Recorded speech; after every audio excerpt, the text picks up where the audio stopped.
Well, welcome to today's edition of today's Muslim Challenge. Today is October the 10th. It's hard to believe that we're already into October. There's a hint of fall. The trees are beginning to turn. And as I took my grandsons to school today, I saw a giant pumpkin. So people are already getting ready to celebrate. Unfortunately, Halloween. I'm not too sure it's the very best of, well, I don't want to call it holidays, but very best of days that people should be celebrating. We should be celebrating Reformation Day, which is also October the 31st. But that is a different discussion. Today, I just wanted to say how we can wave goodbye to Islam. And the way we can wave goodbye to Islam is to just look at some of the, or compare some of the Quranic and biblical narratives about, the patriarchs. And what I would want to look at today is basically the story of Ishmael, Hagar, and the Bible. Now, if Ishmael is not a descendant of, or rather Muhammad is a descendant of Ishmael, then Islam is false. If Ishmael and Hagar were never in Mecca, Islam is false. I don't think any Muslim would argue against that. If that I could demonstrate historically by just examining the historical evidence and the story that we have in the Torah, and in when I mean by Torah right now, we're focusing on the book of Genesis. Then Islam is false. And we're just going to look at this story, carefully and see whether or not Ishmael and Hagar were ever in Mecca. So let's begin. And of course, Muslims love to tell us that, point to Ishmael and say that he was a prophet, that that there was there'd be some type of relationship between him and God, of course, and they say that says that that according to the Bible, and it's true, that Ishmael would become a great nation.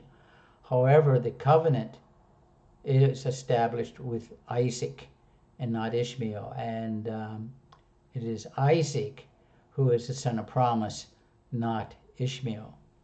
But let's look at this geographically, okay? Here we go. When we look at the book of Genesis, there are three areas that we could look at. And you can see this here. Down in the southwest, you have Egypt. And then in the center, which is the focus of the story, is Palestine. And then you have Babylon. And you can see how it's divided. That Genesis 1 through 11 is Babylon, where Abraham, you have the Garden of Eden, you have Abraham, and then you have in Egypt.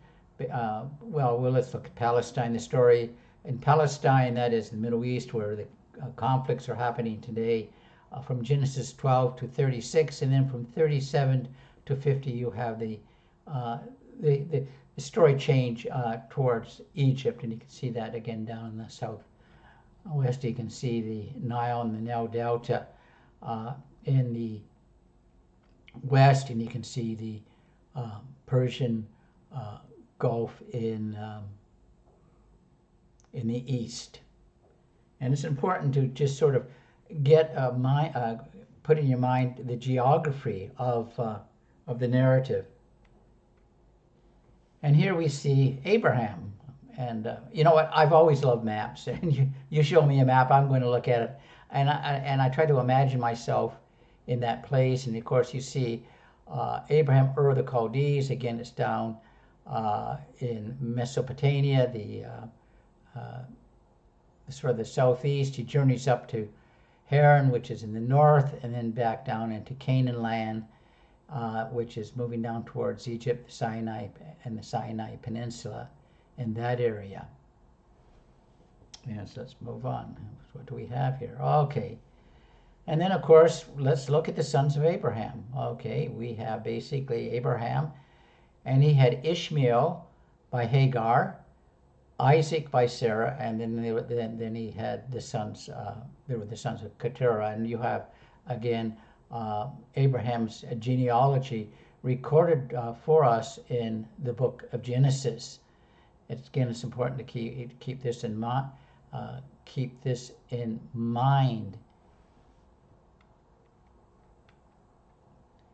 And now back to our map. Okay, now we want to look at the story. If you notice, Jerusalem is in the extreme north, and this is again in the Torah. A little bit further south, you have Beersheba, and Beersheba is very important. And then there's Bir Lava Roy in the extreme south, just at the bottom of the map here. And we'll move on. Now we can begin to look at some of these stories. So here's a story of whether or not, and we can decide whether or not Hagar and Ishmael were ever in Mecca. So the narrative is basically that there's jealousy between Sarah and Hagar. Sarah is wants to get rid of Hagar because Ishmael was mocking her son Isaac, and Sarah's saying to Abraham, "Get that woman out of the house. She's causing too many problems." So in Genesis 21:14, we read, "So Abraham rose early in the morning and took bread and a skin of water." Notice a skin of water, and gave them to Hagar, putting them on her shoulder, and gave her the boy, and sent her away. And she departed and wandered in the wilderness of Beersheba. So Hagar is sort of wandering in the wilderness of Beersheba.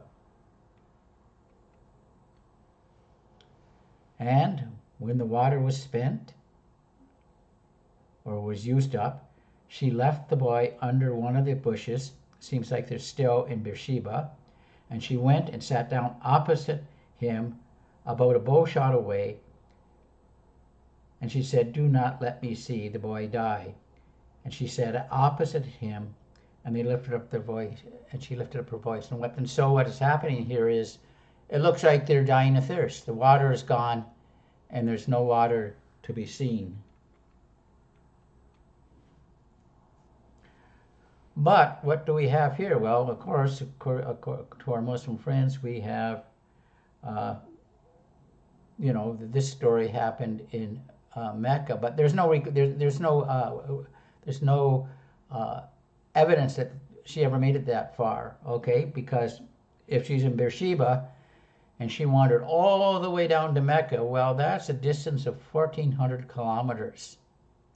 Rather difficult for two people with one skin of water to travel such a distance. I'm not too sure how far someone could walk in one day on a consistent basis, but we can maybe guesstimate and take a look. A person needs approximately 1.5 liters of water a day, and what do we see here? There was Hagar and Ishmael that would consume about 5 liters of water per day. Did I say 1.5? 2.5. So you need 5 liters of water a day. I think 5 liters, that's over 10 pounds. That's about 5 kilos. And they would need to, and they would have to cover maybe 25 kilometers per day. At 1,400 kilometers, that would take them, 56 days to walk to Mecca. So, again, when we just begin to examine the story, geographically, we see the impossibility that she could have never covered such a distance regarding that.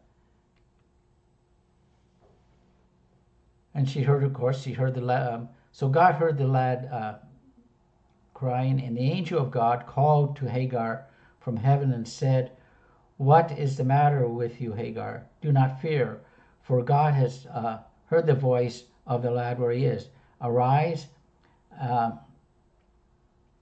lift the lad, and hold him by your hand, for I will make you a great. I will make a great nation of him."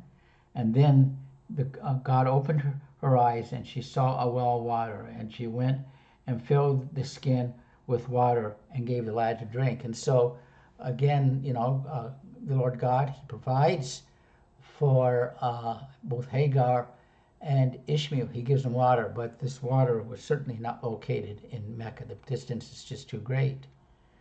And then we read about this. Let's see, and I love maps. These are basically where the wilderness of Paran is, up in the north, up towards Petra, and that's a different story. I understand that.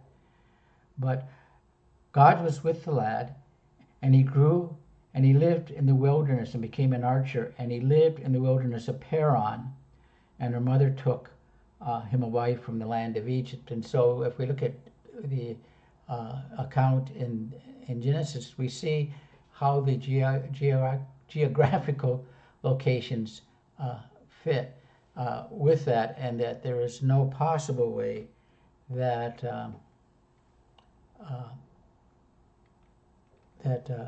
Hagar and Ishmael were ever in Mecca.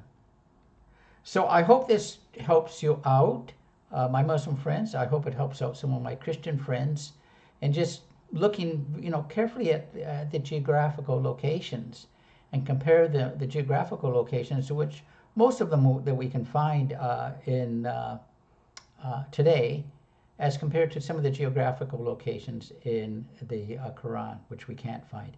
Again, I hope this video has been a help. If you want to respond, please do so. I had one response to a Muslim who has responded very kindly towards one of my last video on quoting the scriptures to your own damnation. So I really appreciate that, and I try to answer the questions that I get.